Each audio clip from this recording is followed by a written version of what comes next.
जी। जय भीम, नमो बुद्धाय सभी को। नमो आज इस बुद्धाय। ऑनलाइन बुद्ध जयंती के अवसर पर उपस्थित सभी भाइयों तथा बहनों, आप सभी को मैत्रीपूर्ण जय भीम और नमो बुद्धाय।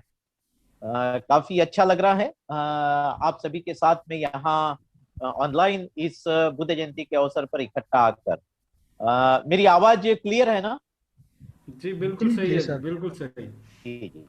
यस, तो आज के इस कार्यक्रम की शुरुआत हम लोग हमारे आदर्शों के स्मरण से करेंगे। तो सबसे पहले हम सभी लोग त्रिशरण पंचशील और सकारात्मक शील ले लेते हैं और उसके बाद फिर प्रवचन की तरफ आगे बढ़ते हैं।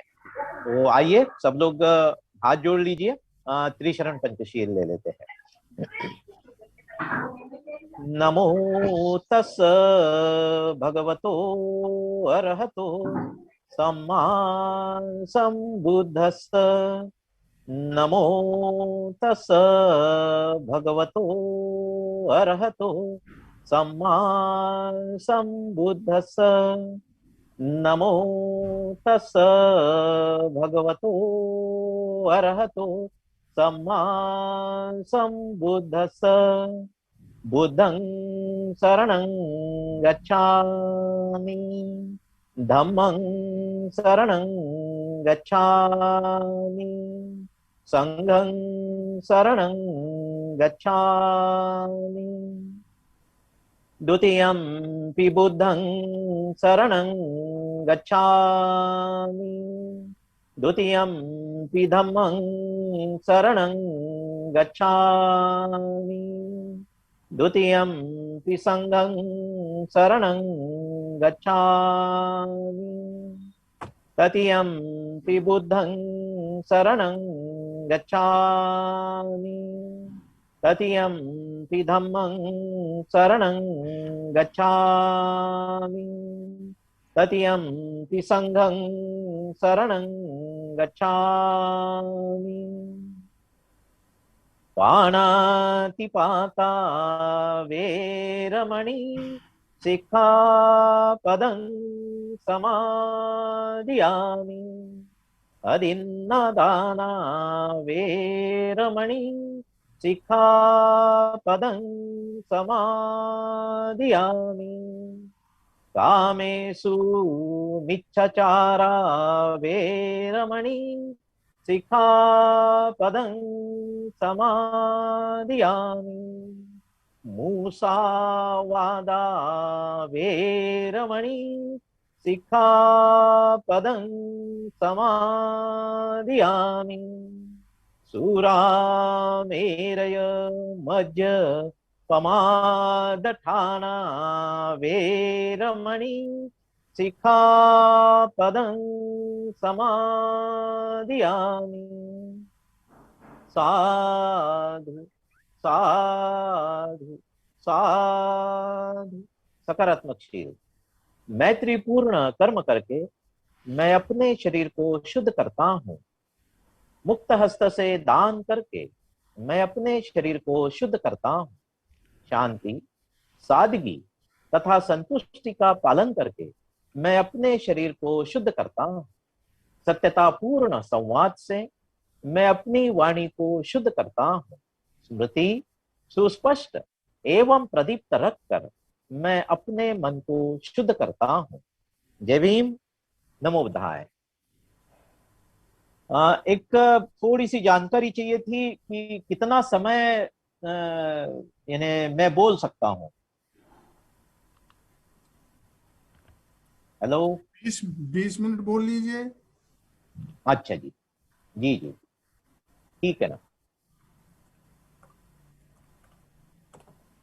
तो सबसे पहले मैं आप सभी यानी जो ऑर्गेनाइजर है इस बेहतरीन और काफी यानी विश्व में जितने भी, चाहे वो यूएसए में हो, यूरोप में हो, या कोरिया, जापान या चाइना में हो, भारत में हो, सभी बौद्धों के लिए यह सबसे बड़ा खुशी का दिन होता है।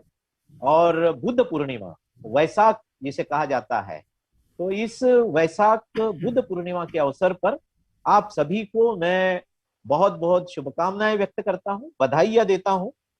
आप सभी का स्वास्थ्य बहुत अच्छा रहे, आप शरीर से और मन से यानी सुदृढ़ रहे, ऐसी शुभकामनाएं आप सभी को व्यक्त करता हूं। यह जो बुद्ध पूर्णिमा है, आज यहाँ पर सभी बुजुर्ग भी है, मध्यम आयु के भी लोग हैं, बच्चे भी हैं। तो यह जो बुद्ध पूर्णिमा जो है, इसे त्रिगुणी पूर्णिमा कहा जाता है।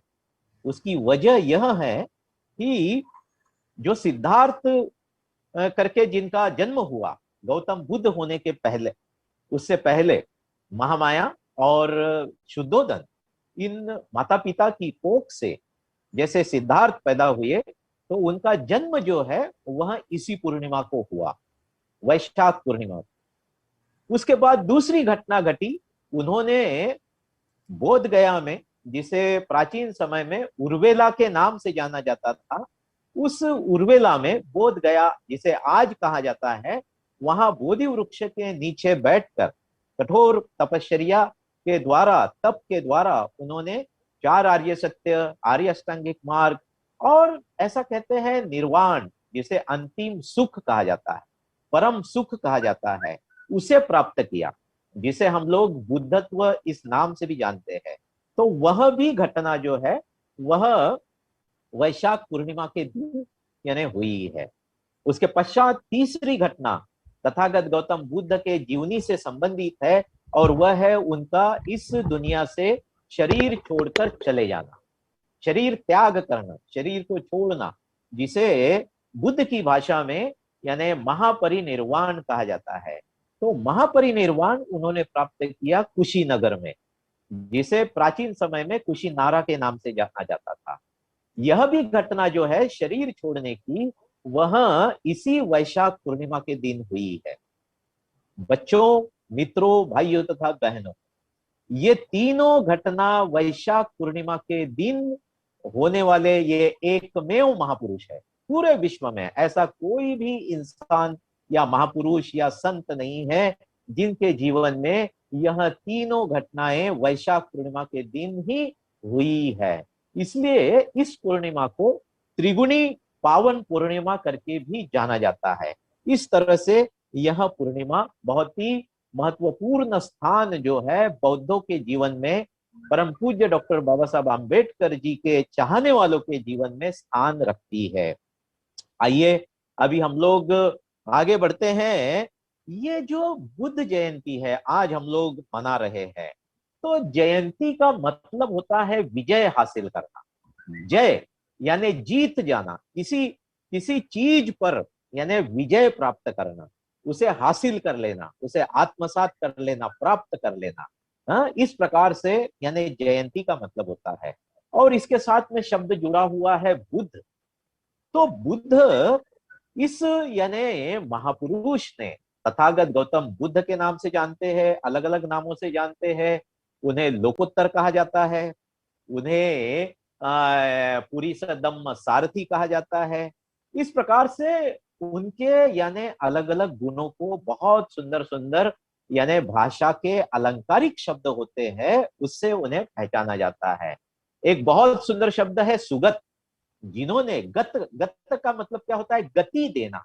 मतलब हमारे शरीर के भीतर जो, जिसे हम अंग्रेजी में कॉन्शियसनेस कहते हैं, है ना, जिसे हम माइंड कहते हैं, और बुद्ध की भाषा में जिसे चित्त कहा जाता है। तो चित्त, माइंड या कॉन्शियसनेस, ये सारे एक ही यानी मतलब बताते हैं।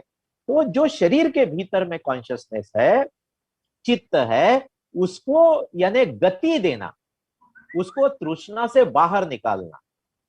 इस प्रकार से जो व्यक्ति होता है जिसने सभी प्रकार की तृष्णा, सभी प्रकार की आसक्ति को तोड़ डाला, उससे वो परे चले गए, बाहर चले गए, उसे कहा जाता है सुगत। तो तथागत गौतम बुद्ध को सुगत इस नाम से भी नवाजा जाता है, गौरवान्वित किया जाता है। तो ऐसे बहुत ही यानी जबरदस्त ऐसे इस महापुरुष की यानी ख्याति जो है, आप सोचिए 2500 से भी ज्यादा समय बीत चुका है, 2500 साल। इतने साल बीतने के बावजूद भी विश्व जो है, इस विश्व के मनुष्य जो है, वो बुद्ध को चाहते हैं। कोई बुद्ध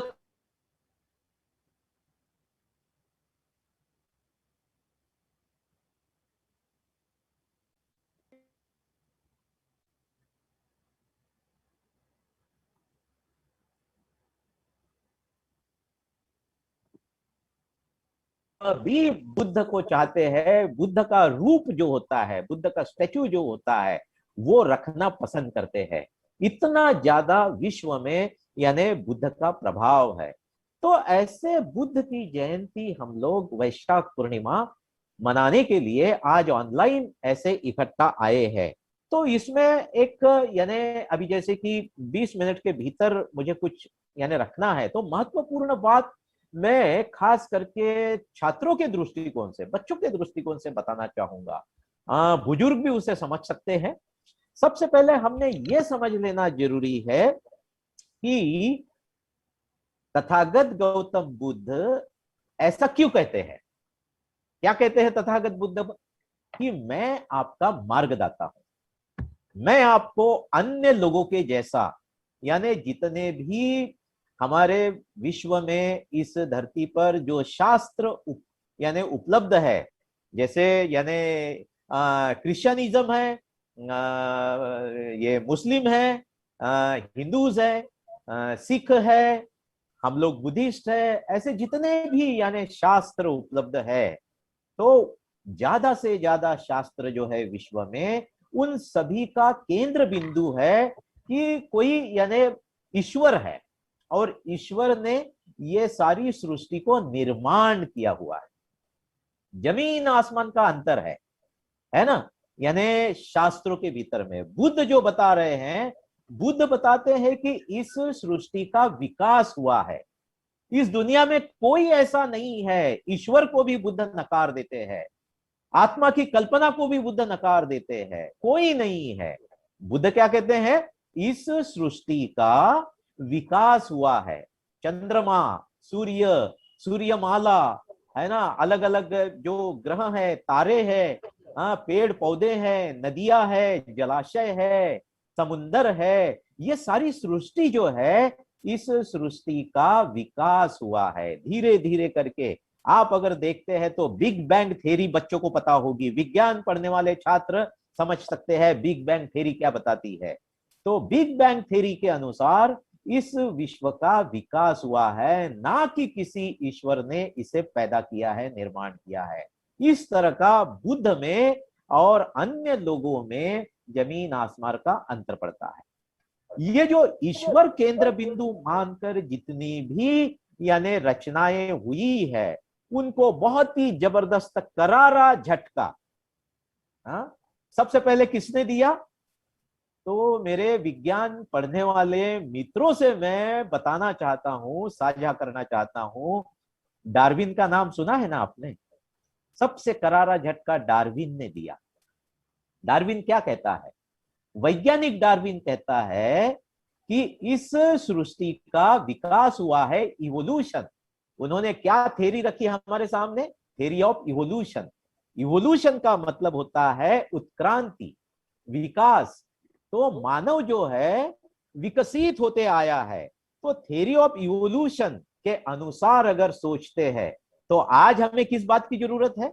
आप कितने भी ज्यादा प्रगति क्यों न हो जाए, आज हमारे पास में स्मार्ट मोबाइल्स है, केबल टीवीज है, हम आसमान में सैटेलाइट भेजते हैं, हम कितने भी प्रगत वैज्ञान यानी विज्ञान जो फिजिक्स, केमिस्ट्री, बायोलॉजी जो साइंस बताया जाता है, उस वैज्ञानिकता के दृष्टिकोण से कितने भी प्रगत हो जाए, लेकिन यानी हमने ये बात ध्यान में रखनी है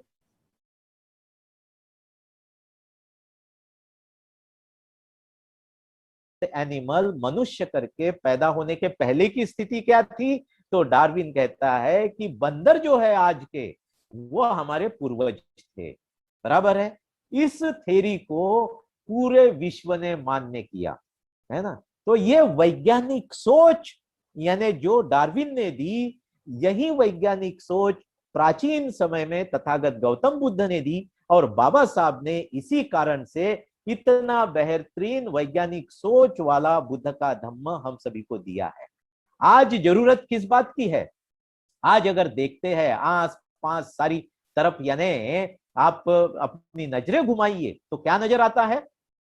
कोरोना ने फिर से यानी पूरे संपूर्ण मानव समाज पर करारा थप्पड़ मारा हुआ है। कैसे? तो अभी के हाल में सारे मंदिर, मस्जिद, गिरजाघर, सभी के सभी धर्म स्थल जो है वो तालाबंद हो चुके हैं। बराबर है?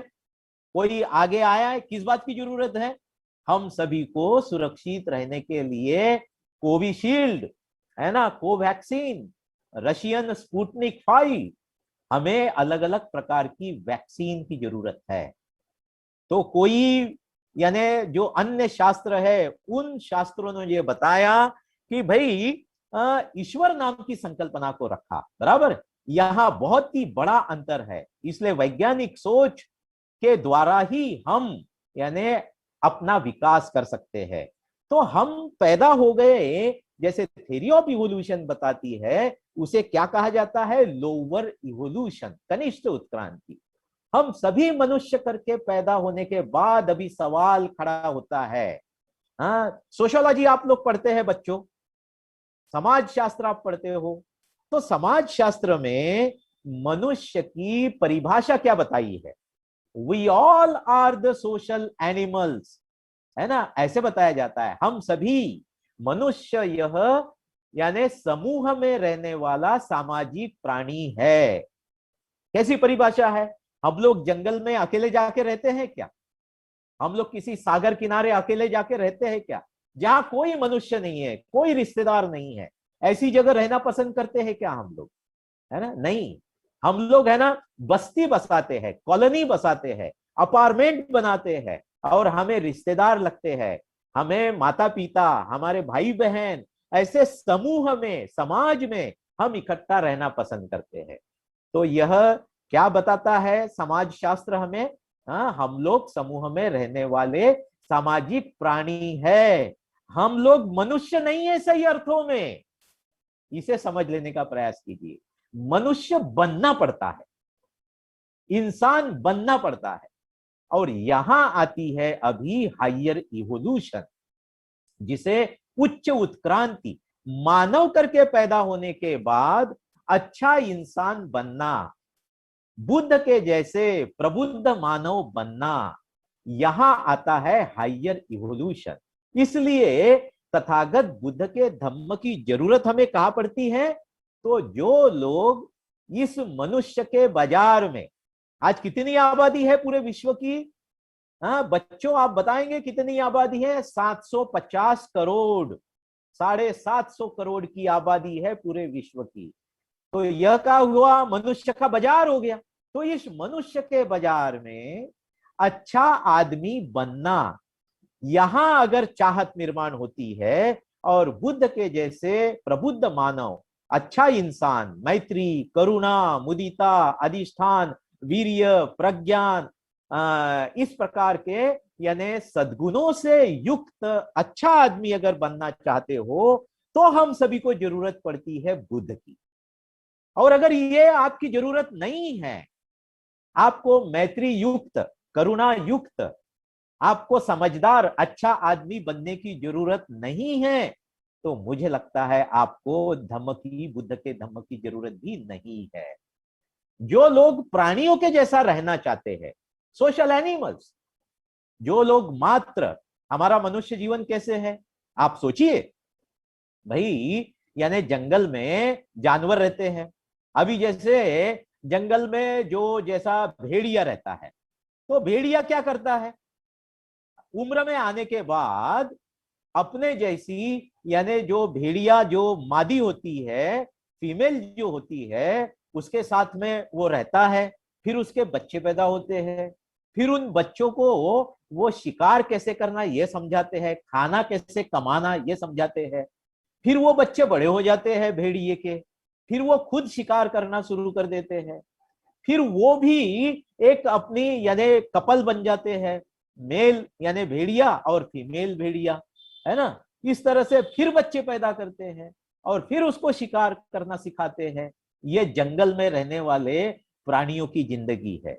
अगर मनुष्य भी इसी प्रकार से जीता है ना, तो फिर मनुष्य जन्म को कोई मतलब प्राप्त होगा क्या? मनुष्य करके पैदा होने को कोई मतलब प्राप्त होगा क्या? हम कर क्या रहे हैं?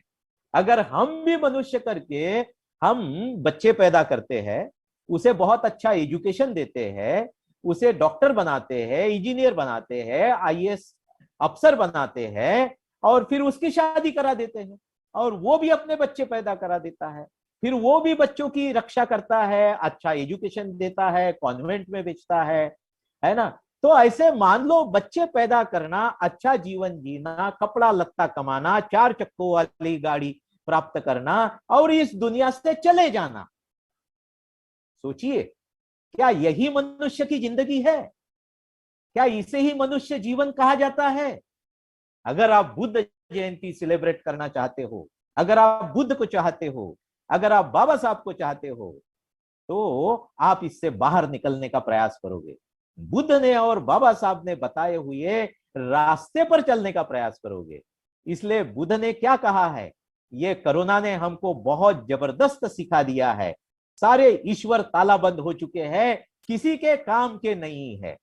जो पुजारी है बरसों से वो ईश्वर की पूजा कर रहा है, उसको भी खाने के लिए अनाज नहीं है, सरकार से पैसे मांग रहा है ना। हाँ, भारत में राफेल जो हवाई जहाज लाया गया, हमारे देश के जो उस समय के जो भी रक्षा मंत्री होंगे, वो राफेल लाने के लिए फ्रांस में गए। तो आपने व्हाट्सएप यूनिवर्सिटी पे पोस्टर देखा होगा, उन्होंने उस राफेल को नींबू मिर्ची बांध कर यानी राफेल भारत में लाया। अब मेरा कहना है, इतना आपका जबरदस्त नींबू मिर्ची पे विश्वास है तो भारत की जनता के हर घर के दरवाजे पर नींबू मिर्ची बांध दीजिए, कोरोना भाग जाएगा। ऐसा हो सकता है क्या? है ना, नहीं हो सकता है। इसलिए जरूरत किस बात की है? आज के दुनिया को बुद्ध की जरूरत है, आज के दुनिया को वैज्ञानिक सोच की जरूरत है, हम सभी मनुष्यों को सकारात्मक यानी सोच की जरूरत है। तो सकारात्मक सोच और वैज्ञानिक सोच के द्वारा यानी हम अगर देखते हैं तो बुद्ध का धम्म यह एकमात्र विचारधारा है, इस वैज्ञानिक सोच और सकारात्मक सोच पर खरी उतरती है। तो हम लोग जो सिलेब्रेट कर रहे हैं, वो सिलेब्रेट करते समय हमने किस प्रकार से सोचने की आवश्यकता है। हम देखिए, अगर बुद्ध इस शब्द का मतलब समझना है तो थोड़ा सा यानी 3 बातें मैं बताना चाहूंगा और मेरे 20 मिनट पूरे हो जाएंगे, मैं मेरा प्रबोधन यहीं समाप्त कर दूंगा। तो 3 महत्वपूर्ण बातें हैं। बुद्ध जयंती को मनाना, बुद्ध को सिलेब्रेट करना, यह तथागत गौतम बुद्ध का जो यानी धम्म जो है, धम्म मार्ग जो है, वह 2500 साल से हमको प्रभावित कर रहा है। क्या बात है? तो पहला यानी मुद्दा आता है, बुद्ध किसे कहा जाता है? तो जैसे बताया गया है, बुद्धत्व यानी क्या या बुद्ध यानी क्या। तो पहली बात है प्रज्ञा। प्रज्ञा का मतलब स्कूल में कॉलेज में प्राप्त करने वाला ज्ञान नहीं। प्रज्ञा का मतलब होता है वस्तु मात्र का सत्य दर्शन, सुस्पष्टता, क्लैरिटी के साथ में इस विश्व के सिद्धांतों को समझना। क्लैरिटी के साथ में इस विश्व के सिद्धांत को समझना, यानी कि तथागत ने जो बताया दुख, अनित्य और अनात्म, इन 3 तत्वों को समझना यानी प्रज्ञा। इस आजू बाजू में सभी जगह, अभी जैसे छोटा सा उदाहरण मैं आपको देता हूं, आपने बहुत सुंदर सुंदर कपड़ा पहन रखा है, यह कपड़ा 1 साल के बाद, 2 साल के बाद जब उसका रंग यानी पतला हो जाता है, वो यानी रंग अच्छा नहीं लगता है, उड़ जाता है, तो वो कपड़ा अच्छा लगता है क्या? नहीं, फेंक देने की इच्छा होती, नया कपड़ा लेने की इच्छा होती है। क्यों? तो तथागत कहते हैं विश्व की हर वस्तु में आपको दुख देने की क्षमता है। कोई भी चीज उठा लीजिए, रोज सोमवार, मंगलवार, बुधवार, गुरुवार, शुक्रवार, शनिवार, रविवार, 7 दिन आपको अगर बैंगन खिलाए तो चलेगा क्या? नहीं चलेगा ना, बराबर है। तो वो बैंगन जो एक बार खाने से अच्छा लगता है, 7 दिन खाने से दुख देता है, बराबर है। तो तथागत क्या कहते हैं, विश्व की कोई भी वस्तु उठा लीजिए, वो क्षणिक सुख देती है, वो अंतिम सुख नहीं देती है। और इसे कहा गया है कि ये विश्व यानी दुखमय है, ये निराशावादी दृष्टिकोण नहीं है। ये जागृति पैदा करने का दृष्टिकोण है, ये सजग होने का दृष्टिकोण है, ये स्मृति का विकास करने का दृष्टिकोण है। इसलिए इस प्रकार से इसे देखना चाहिए। दूसरी बात बताई तथागत ने अनित्य। अनित्य का मतलब क्या होता है? हर वस्तु परिवर्तनशील है। कोई भी चीज उठा लीजिए, वो यानी जैसे के वैसे ठोस बनी नहीं रहती है, उसमें परिवर्तन होते रहता है। अभी आपकी उम्र बढ़ते चली जा रही है, बराबर है। आप छोटे बेबी करके पैदा हुए, है ना, एकदम यानी छोटे बच्चे थे, फिर 1 साल के हो गए, 2 साल के हो गए, 5 साल के हो गए, 10 साल के हो गए, है ना। तो क्या हो रहा है? परिवर्तन हो रहा है ना। बगैर परिवर्तन से आप जी सकते हो क्या? नहीं जी सकते, बराबर है। आज हमारे साथ में, हमारे पास में स्मार्ट मोबाइल है और जूम एप्लीकेशन के द्वारा हम सभी ये बहुत ही अच्छा ऑनलाइन चर्चा कर रहे हैं। इसके पहले क्या था? हाँ, 15-20 साल पहले यह स्मार्ट मोबाइल था क्या? नहीं था। छोटे छोटे छोटे सेलफोन हुआ करते थे। उसके भी पीछे चले जाएंगे तो सबसे पहले छोटा सा पेजर हुआ करता था, जहां आपको मात्र मैसेज मिलता था। तो कैसा है? परिवर्तन है। हर सुबह सूरज उगता है, शाम को सूरज ढल जाता है ना। परिवर्तन है। हर मतलब यानी वर्ष में, हर वर्ष यानी पेड़ पौधों की सारी पत्तियां झड़ जाती है, नई पत्तियां आती है। परिवर्तन है। विश्व में चारों तरफ नजर दौड़ाओगे तो परिवर्तन के कारण यह विश्व चलता है। और तीसरा सिद्धांत है अनात्मता। इस विश्व में कोई भी वस्तु यानी अपना स्वतंत्र अस्तित्व नहीं रखती है, उसे कहा गया है अनात्मता। कोई भी वस्तु, अभी जैसे हम सभी, क्या कहा बुद्ध, क्या बताते हैं? हमारा जो ये मनुष्य करके रूप जो है, वह पृथ्वी, आप, तेज, वायु, इन 4 यानी धातुओं से बना हुआ है। पृथ्वी का मतलब ठोस। हमारे शरीर में ठोस क्या है? तो हड्डियां है, दांत है ना, ये ठोस वस्तु ये है। हमारे शरीर में लिक्विड क्या है? तो खून है, पानी शरीर में है, नाक में जो गंदगी होती है, आंखों में भी गंदगी होती है, वह लिक्विड के कारण होती है, यानी जिसे पानी का अंश होता है उसे आप कहा जाता है। हमारे शरीर में अग्नि होती है, हम खाना खाते हैं, उसका मेटाबॉलिज्म होता है, ऊर्जा पैदा होती है, और ये पूरी तरह से ऊर्जा जब शरीर से निकल जाती है तो हमारी मृत्यु हो जाती है। अगर हड्डियां नहीं है तो हम खड़े रह पाएंगे क्या? बैठ पाएंगे क्या? कोई भी हम चीज नहीं कर पाएंगे। ये 4 धातुओं में से कोई भी एक की अनुपस्थिति हमारे यानी अस्तित्व को खत्म कर देती है। इस तरह से यानी अनात्मता, यानी 4 ये धातु ये इकट्ठा आती है और विज्ञान इसमें यानी प्रवेश करता है, तब जाके हमारा शरीर यानी निर्माण होता है। इस तरह से अनात्मता, कोई भी वस्तु उठा लो इस विश्व की, वह स्वतंत्र अस्तित्व नहीं रखती है। इन 3 प्रकार के सिद्धांतों को समझना यानी बुद्ध के जैसे यानी वस्तुओं को देखने की क्षमता प्राप्त करना, उसे प्रज्ञा कहा गया है। इसलिए आज की तारीख में, आज इस कोरोना वायरस के समय में हमें किस बात की जरूरत है? इस प्रकार के प्रज्ञा की, इस प्रकार के बुद्ध के धम्म की जरूरत है। हमें इस कोरोना वायरस में यानी बहुत सारे लोगों ने गोबर से नहा लिया, बोले कोरोना भाग जाएगा। आप सोचिए, है ना, क्या यह सच है? हाँ, हमारे देश के प्रमुख जो है उन्होंने हमसे थालियां बजवाने को कह दिया और अमिताभ बच्चन ने उसका समर्थन कर दिया। आम आदमी ने क्या करना चाहिए? किसकी तरफ देखना चाहिए? है ना, दिए जलाओ, है ना। इस तरह की यानी अंधभक्ति से इस देश का विकास होने वाला नहीं है। भारत देश विश्व गुरु बनने की क्षमता रखता है, लेकिन तब विश्व गुरु बनेगा जब वैज्ञानिक सोच और सकारात्मक दृष्टिकोण जो तथागत गौतम बुद्ध ने हमें सिखाया है, उसको अगर हम अपनाएंगे तो ही भारत इस संपूर्ण विश्व का नेतृत्व करने की ताकत रखेगा। इस प्रकार से भाइयों तथा बहनों और मेरे मित्रों, बहुत कुछ बातें हैं, लेकिन मुझे लगता है कि 20 मिनट से 2 मिनट में ज्यादा ले चुका हूं। तो मुझे लगता है कि आज के इस बुद्ध जयंती के अवसर पर मैं इतना ही कहना चाहूंगा कि दुख, अनित्य और अनात्म, इन 3 सिद्धांतों को समझना यानी बुद्ध जयंती सेलिब्रेट करना है। अगर आप अंधभक्ति करोगे, आप अंधश्रद्धा से यानी मात्र मोमबत्ती, अगरबत्ती, फूल अर्पण करोगे तो आप बुद्ध के शिष्य नहीं हुए, आप बाबा साहब के शिष्य नहीं हुए। तो जयंती सेलिब्रेट करना तभी होगा जब आप बुद्ध के जैसे सिद्धांतों को समझने के लिए अपने आप को समर्पित करोगे और उस प्रकार से बुद्ध के रास्ते पर चलने का प्रयास करोगे, तभी आप बुद्ध के सच्चे शिष्य बनोगे। आपको फिर से शुभकामनाएं व्यक्त करता हूं और यही मेरे शब्दों को विराम देता हूं। जय भीम, नमो बुद्धाय।